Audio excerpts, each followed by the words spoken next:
Dribbling, number 1. Kasi paano kang gagalaw kung hindi ka nagdi-dribble? So, syempre, ikaw nagdadala ng bola, kaya kailangan effective kang dribbler. Kung mahina yung left hand natin dahil kanan tayo, so practicein natin yung left hand natin, tuloy-tuloy doon. Okay, mag-start tayo sa jog lang, then medyo mabilis, then sprint na. So, for example, jog ka lang hanggang dun sa dulo. Okay, then add tayo ng bilis, then hanggang sa sprint na tayo. So, ganun lang siya kasimple, ganun lang muna. Ngayon, kung kaliwete ka, kanan ka naman yung weak hand mo. Bigyan mo lang na mas maraming time yung weak hand mo para maging parehas siya. At syempre, bilang point guard, ikaw yung taga-deliver ng bola. So, number 1 target mo, yung scorer mo.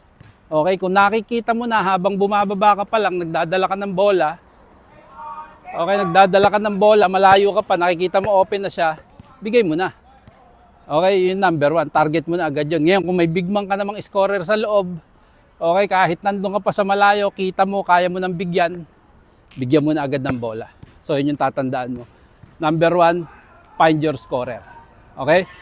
Ngayon, so nagdi-deliver ka ng bola, okay, as much as possible, huwag kang tatalikod sa action. So, paano yun? So, ako, hindi ko tinuturuan ng point guard ko ng nakatalikod na dribble na ganito. Kasi blind spot na sa kanya yun. May possibility, may open doon, hindi mo makikita. So, kaya ang tinuturo ko, pag nagdadala ng bola, nakatagilid na ganito. So, kita mo lahat na nangyayari. Okay?